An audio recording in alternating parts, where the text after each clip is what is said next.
Merci beaucoup, Tariq. Est-ce que vous avez des questions?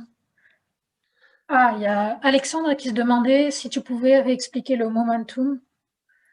D'accord, momentum. Momentum. D'accord. Donc le momentum, c'est probablement en fait le plus simple de tous ces algorithmes-là.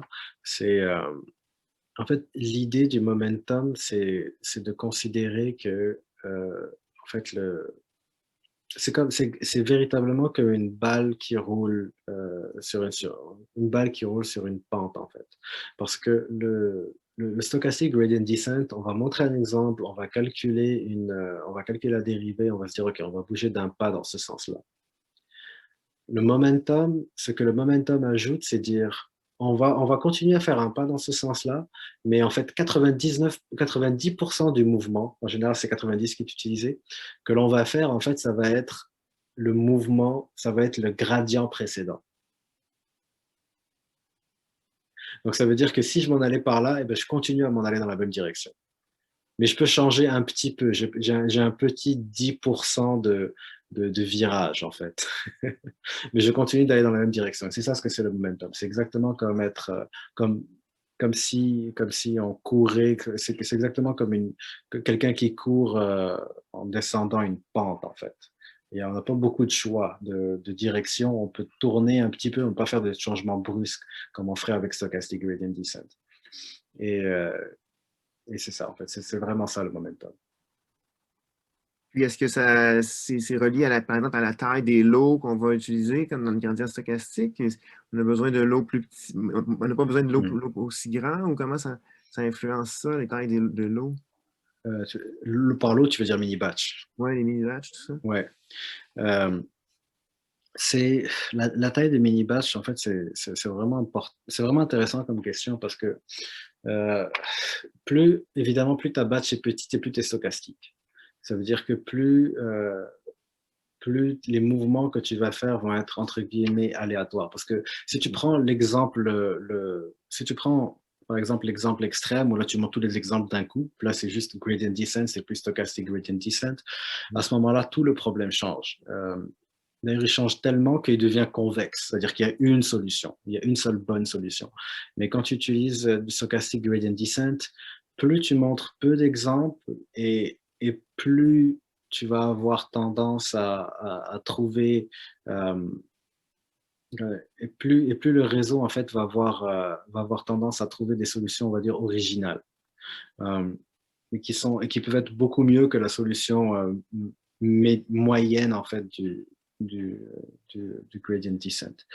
Maintenant, la taille du lot en ce qui concerne le momentum ou avec ou sans momentum, en fait, ce qui est conseillé en général, c'est de prendre la taille la plus petite possible.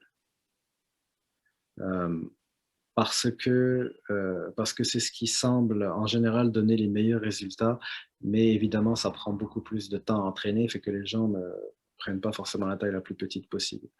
Euh, mais est-ce que ça va vraiment influencer la convergence momentum versus pas de momentum? Je ne pense pas, je pense que ça dépend plus du dataset. OK, ben, j'avais l'impression que le momentum, c'était comme pour freiner un peu l'aléatoire, éviter qu'il y ait trop d'aléatoire. Oui, oui, c'est une bonne façon de le voir, en fait. C'est une bonne façon de le voir. En fait, ça freine. Oui, c'est vrai que c'est intéressant. Tu peux le voir comme ça. Tu peux le voir comme une façon de freiner un peu, de limiter, en fait, un peu le côté aléatoire. C'est-à-dire que tu continues, en fait, dans la même direction. En faisant des petits changements au lieu de faire des gros changements. Euh, Ça, c'est. Maintenant, en fait, c'est intéressant évidemment d'y penser comme ça, mais ce qu'il faut savoir aussi, c'est que les résultats, au final, avec momentum ou sans momentum, ne sont pas forcément meilleurs. Et c'est quelque chose que l'on ne dit pas assez, en fait, mais par exemple, les meilleurs réseaux à convolution en fait, de classification sont entraînés tout simplement avec Stochastic Gradient Descent. Ils utilisent ni momentum, peut-être un petit peu de momentum, mais pas d'avagrad, pas de delta, pas d'RMS propre, etc. Et, donc là, ces différentes techniques-là, en fait, de descente de gradient, c'est là qu'on arrive, en fait, dans on arrive vraiment dans le côté artisanal du machine learning.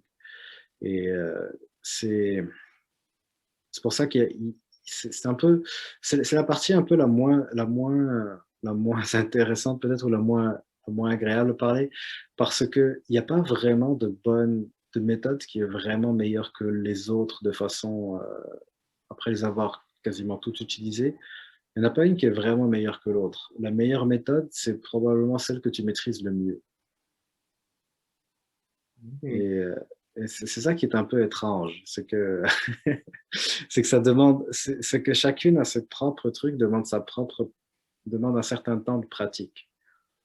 Mais c'est Pratique ça. à Mais l'utiliser ou pratique sur les données?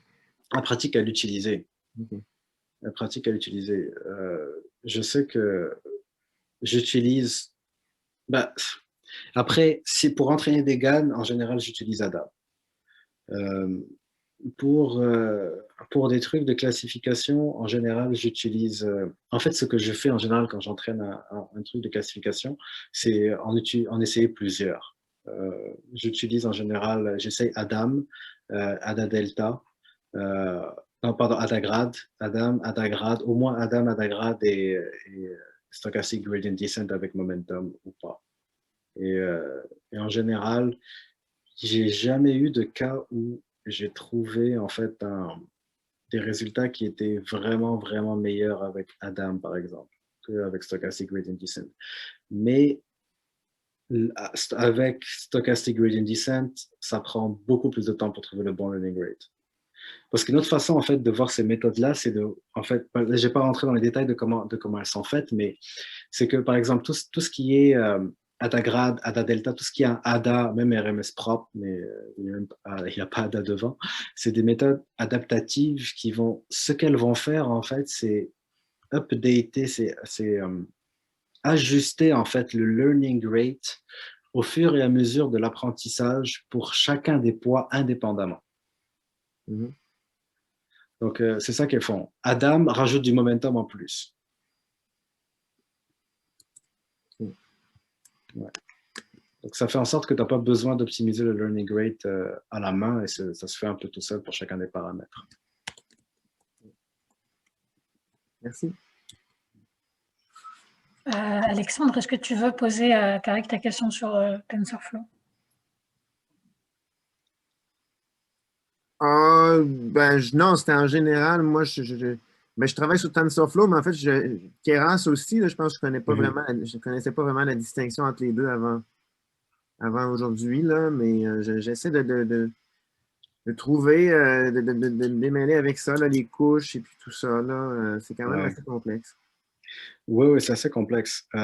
En fait, je ne sais pas si tu as entendu parler de Theano. Theano est un peu l'ancêtre de TensorFlow. Il était développé à l'Université de Montréal par l'ancêtre du Mila qui s'appelait le Lisa. Et donc, ils ont inventé, en fait, ils ont développé cet outil qui permettait de faire de la dérivation automatique. En fait, c'est ça le gros truc de tous ces outils-là, en fait, c'est qu'ils dérivent pour toi. Parce qu'avant, il fallait que tu fasses les dérivés à la main.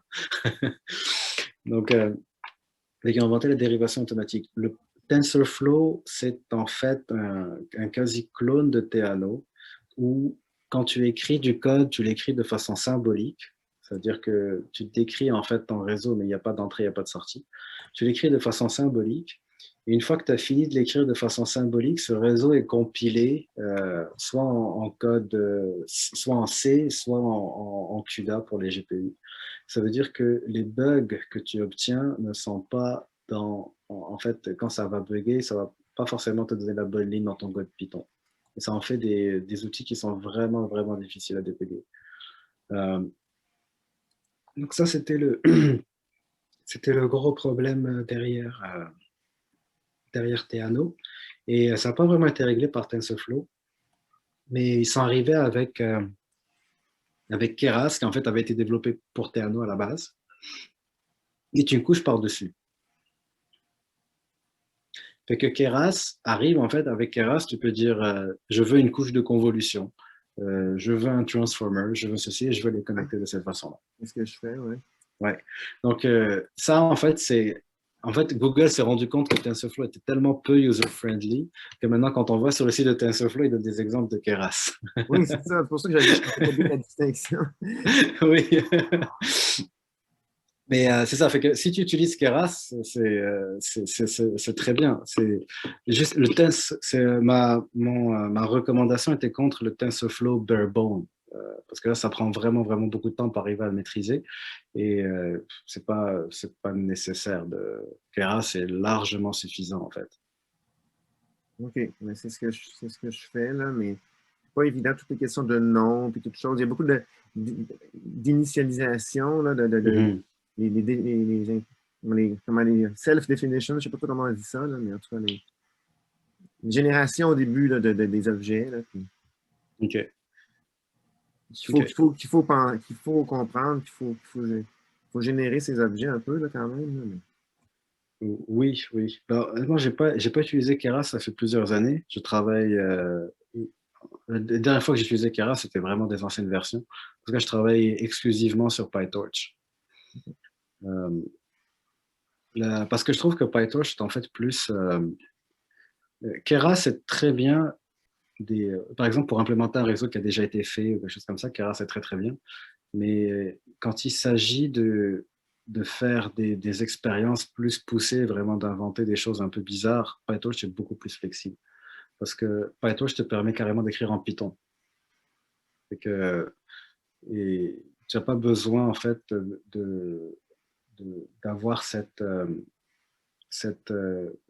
en fait, l'API de PyTorch est en fait vraiment quasiment juste du Python. Fait qu'il y a il y a beaucoup moins de choses à retenir et on peut écrire beaucoup de choses de façon plus flexible, je trouve, qu'avec Keras. Merci. On a une question dans le chat de Kamel qui demande Ouais. si on peut sauvegarder un modèle d'entraînement, puis ensuite l'utiliser en production, ou bien est-ce qu'on doit réentraîner à chaque fois son modèle? Oui, on peut le sauvegarder. Oui, tout à fait. On peut le sauvegarder, tous les trucs modernes de Keras, PyTorch, etc., te permettent de sauvegarder ton modèle.